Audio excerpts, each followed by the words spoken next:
Hi guys, Roman Sliders here, with this review of The Dark Knight Rises. I think by now everyone and their dog have seen this film, so I don't think we have to worry about spoilers. The film opens up with a quick recap of The Dark Knight, and really establishes the tone of the film. It's a film about consequences, and whether the people can live with those actions. Both Commissioner Gordon and Batman have been perpetuating a lie for the past 8 years in order to keep Gotham safe, and they've done it, they've won.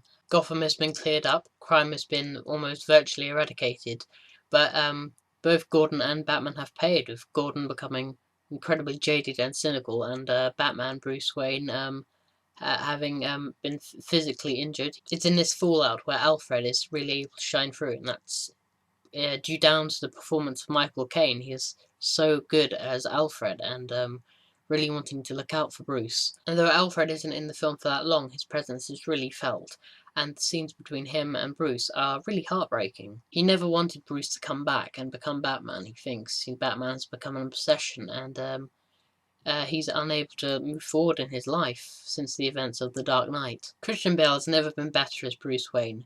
Throughout the film, he starts off as a recluse, and then when it does finally don the Batsuit, you get the feeling that he may look like Batman, but mentally he's not Batman, and that's proved throughout the film. And later on, he goes on a journey to physically and mentally rebuild himself as Batman. The rest of the cast do a great job, in particular Joseph Gordon-Levitt as John Blake.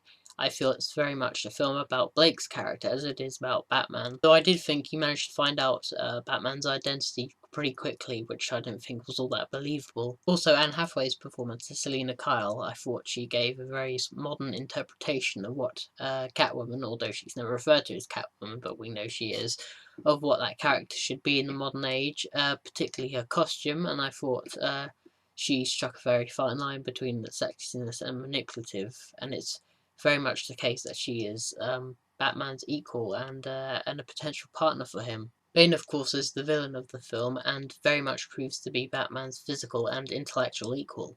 The opening scenes do a great job of establishing who Bane is. His followers are ready to die for him, something that the Joker could never achieve.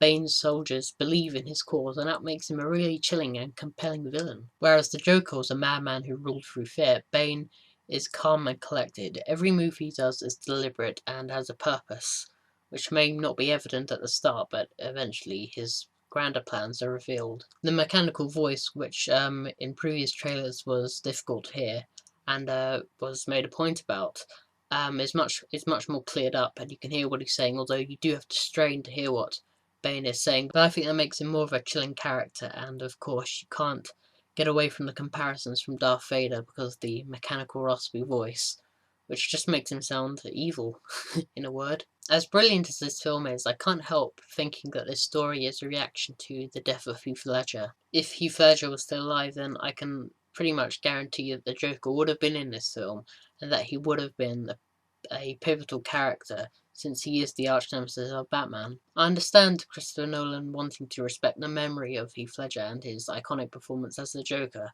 but the Joker as a character is not referenced once at all in The Dark Knight Rises. If you came into this film cold and hadn't seen The Dark Knight, then you could get the impression that Harvey Dent just randomly became Two-Face and started killing people. That's not what happened. Harvey Dent was Gotham's most outstanding citizen, and it was the Joker that pushed him over the edge, eventually with him becoming Two-Face and betraying his ideals. I do think the Joker should have been acknowledged, and I do think there was a place for him in this film, maybe as a Hannibal Lecter type character. Not in a starring role, but definitely in a supporting role. The story is a mishmash of several different comic book arcs. The previous two films took an established Batman villain and created a story around them, but this film takes a number of different comic plot lines. Batman coming out of retirement echoes Dark Knight Returns. Gotham becoming a city-state echoes No Man's Land, with most of Bane's story being adapted from the Nightfall plotline. One of the great strengths I think this film had was the ending. While it could never work in the comics, it's the perfect ending for this trilogy. Everything is more or less tied up. Bruce Wayne is able to walk away from Batman, although some bits did feel a bit contrived, like Batman's successor. By and large, this film does an excellent job of concluding the Dark Knight trilogy, and with The Dark Knight Rises, pretty much every major interpretation of Batman has been done, from campy all the way to ultra seriousness, so I don't know where the series can go next. But what did you guys think of the film? Did you like it? Did you have any criticisms? And who's your favourite Batman villain? Because I'd really like to know. So comment below, as again, I'd love to know what your opinions on the film. Thanks for watching this review slash ramble on The Dark Knight Rises. I really had thoughts that I wanted to share with you. And on Wednesday, I will be having a new retro review on Wave Race 64, so look forward to that. And on Friday, I'll be having my regular Q&A, so please keep posting questions for that as well. Either go to my latest Q&A video and post your comments there, or go to my Facebook page and post whatever questions you have. Please do so, because I really do like answering them. Again, thanks for watching, and as always, peace out, guys.